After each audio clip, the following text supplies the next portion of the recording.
اعوذ باللہ من الشیطان الرجیم بسم اللہ الرحمن الرحیم وَإِذِ اسْتَسْقَىٰ مُوسَىٰ لِقَوْمِهِ فَقُلْنَا اضْرِب بِّعَصَاكَ الْحَجَرَ فَانفَجَرَتْ مِنْهُ اثْنَتَا عَشْرَةَ عَيْنًا قَدْ عَلِمَ كُلُّ أُنَاسٍ مَّشْرَبَهُمْ كُلُوا وَاشْرَبُوا مِن رِّزْقِ اللَّهِ وَلَا تَعْثَوْا فِي الْأَرْضِ مُفْسِدِينَ۔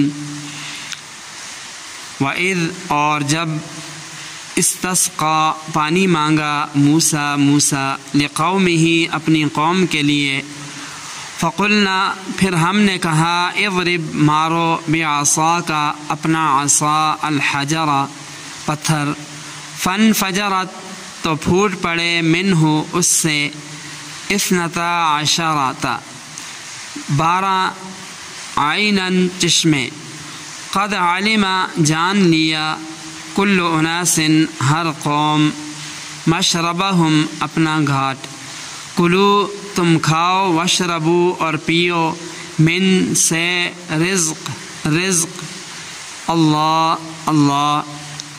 ولا تعثوا اور نہ پھرو فی میں الارض زمین مفسدین فساد مچاتے ہوئے۔ وَإِذِ اسْتَسْقَىٰ مُوسَىٰ لِقَوْمِهِ اور اس وقت کو یاد کرو جب کہ موسیٰ علیہ السلام نے اپنی قوم کے لیے پانی طلب کیا، فَقُلْنَا اضْرِب بِّعَصَاكَ الْحَجَرَ پس ہم نے کہا کہ اپنی لاٹھی کے ساتھ پتھر کو مارو،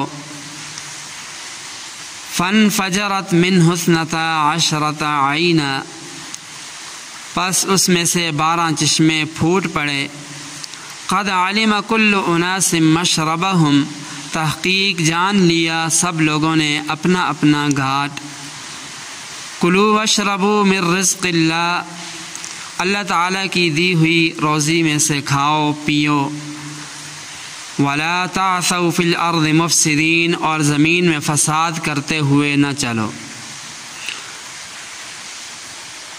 گزشتہ آیات میں ان انعامات کا ذکر تھا جو اللہ تعالیٰ نے بنی اسرائیل پر کیے۔ اب یہاں سے ایک اور واقعے کی طرف اشارہ ہے۔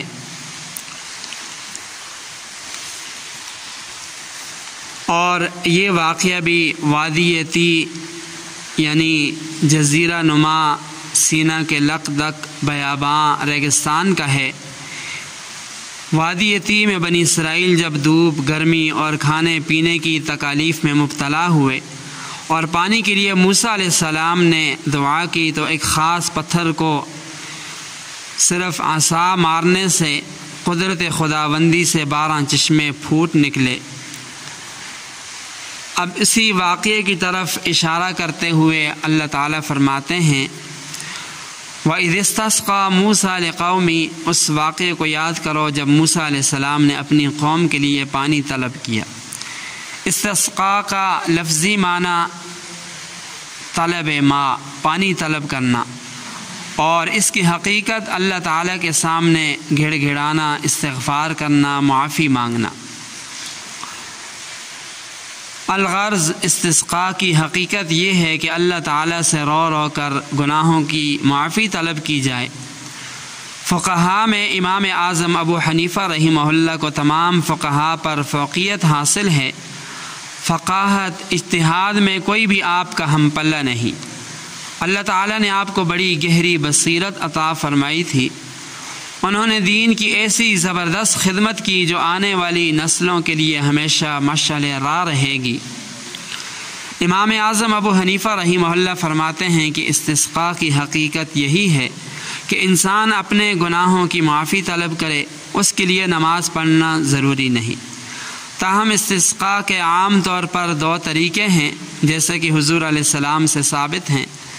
پہلا طریقہ یہ ہے کہ مسلمان بستی سے باہر کھلے میدان میں نکل جائیں اور 2 رکعت نماز ادا کریں۔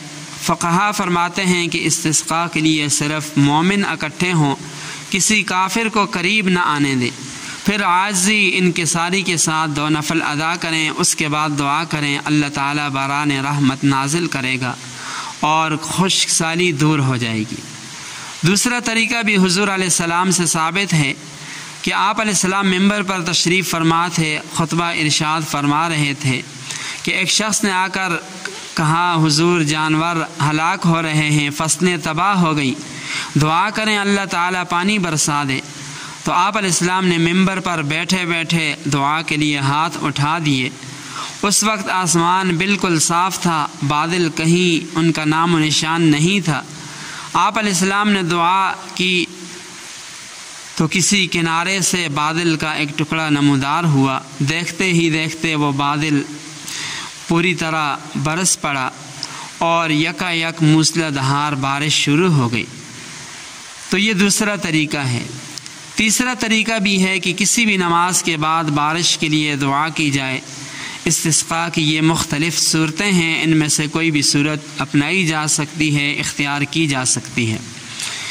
تو بہرحال موسیٰ علیہ السلام نے اپنی قوم کے لیے پانی طلب کیا، ساری قوم سخت پریشانی کے عالم میں تھی، تو اللہ تعالیٰ سے پانی طلب کیا تو اللہ تعالیٰ کی طرف سے حکم ہوا فَقُلْنَا اضْرِب بِعَصَاكَ الْحَجَرَ، یعنی اپنی لاٹھی اس پتھر پر مارو۔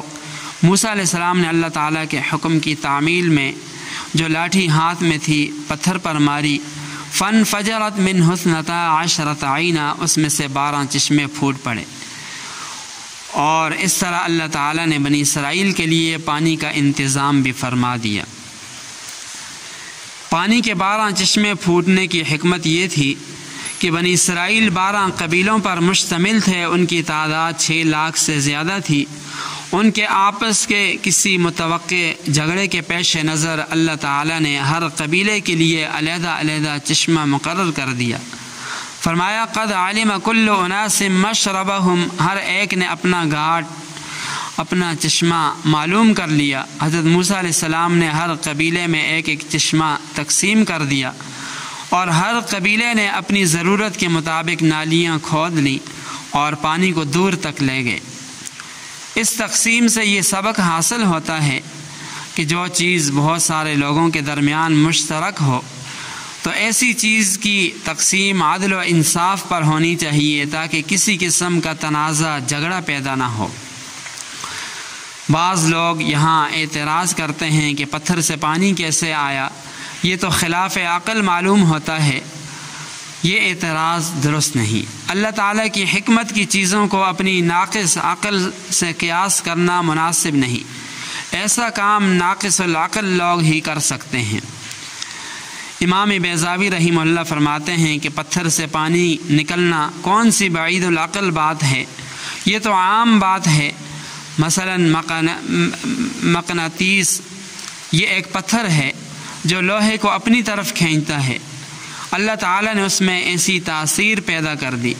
اسی طرح اگر اللہ تعالیٰ کسی پتھر میں پانی کو اپنی طرف کھینچنے کی تاثیر پیدا کر دیں تو یہ کون سی ایسی بات ہے جو عقل میں نہیں آتی۔ ہاں سر سید جیسے لوگوں کو اگر سمجھ نہ آئے، معجزات کا انکار کریں تو وہ الگ بات ہے۔ بہرحال یہ کوئی خلاف عقل بات نہیں ہے، اللہ تعالیٰ سے کچھ بعید نہیں ہے، اللہ تعالیٰ کے لیے کوئی مشکل نہیں ہے۔ یہاں یہ بات بھی سمجھنے کی ہے کہ نبی کا معجزہ ہو یا ولی کی کرامت ہو، اصل حکم اللہ تعالیٰ کا ہوتا ہے، کام کرنے والی ذات اللہ تعالیٰ کی ہوتی ہے۔ اسی مقام پر لوگ آ کر ٹھوکر کھا جاتے ہیں، نبی کے معجزے یا ولی کی کرامت کو اس کا ذاتی فعل سمجھتے ہیں اور یہیں سے وہ شرک کے اندر مبتلا ہو جاتے ہیں۔ تو فرمایا قد علم کل اناس مشربہم، بنی اسرائیل کے لیے کھانے پینے کے لیے من سلوا کا بندوبست ہو گیا اور پینے کے لیے 12 چشمے جاری ہو گئے۔ تو اللہ تعالیٰ فرماتے ہیں کلوا واشربوا من رزق اللہ، اللہ تعالیٰ کی دی ہوئی روزی میں سے کھاؤ پیو۔ بنی اسرائیل کو خطاب کر کے قیامت تک آنے والے انسانوں کو یہ بات سمجھا دی گئی کہ ہر قسم کی روزی اللہ تعالیٰ کی دی ہوئی ہے، اسے کھاؤ پیو، اللہ تعالیٰ کا شکر ادا کرو۔ وَلَا تَعْثَوْا فِي الْأَرْضِ مُفْسِدِينَ، اور فرمایا کہ اللہ تعالیٰ کے دیے ہوئی روزی میں سے کھاؤ پیو، اس کا شکر ادا کرو۔ وَلَا تَعْثَوْا فِي الْأَرْضِ مُفْسِدِينَ، زمین میں فساد کرتے ہوئے نہ چلو۔ فساد سے مراد اللہ تعالیٰ کے قانون، شریعت، دین کے خلاف چلنا، سارے فساد کی جڑ یہی ہے۔ اللہ تعالیٰ نے دوسرے مقام پر فرمایا کلوا مما فی الارض حلالا طیبا ولا تتبعوا خطوات الشیطان، حلال اور پاکیزہ چیزیں کھاؤ مگر شیطان کے نقش قدم پر نہ چلو۔ شریعت کے خلاف قدم اٹھانا شیطان کے نقش قدم پر چلنا ہے۔ بدعات، شرک، معصیت وغیرہ خلاف شریعت ہیں، اسی کو فساد فی الارض کہا گیا، اور جہاں فساد ہوگا وہاں امن چین نصیب نہیں ہو سکتا۔ آج نہ ہم اللہ تعالیٰ کی نعمت کا شکر ادا کر رہے ہیں، نہ قانون شریعت کا احترام کرتے ہیں، اسلام کا نام بڑے زور شور سے لیتے ہیں مگر عمل کے اعتبار سے صفر ہیں۔ البتہ دیگر بہت ساری خرابیوں نے ان کی جگہ لے لی ہے۔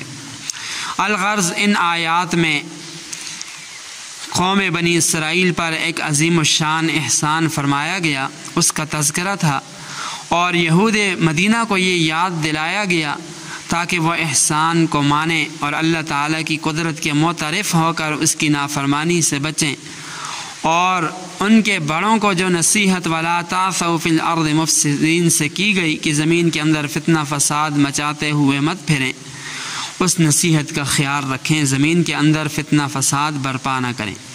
اللہ تعالیٰ ہمیں اس سے بچائے کہ اللہ تعالیٰ کا دیا ہوا رزق کھا کر اس کی نافرمانی کی جائے۔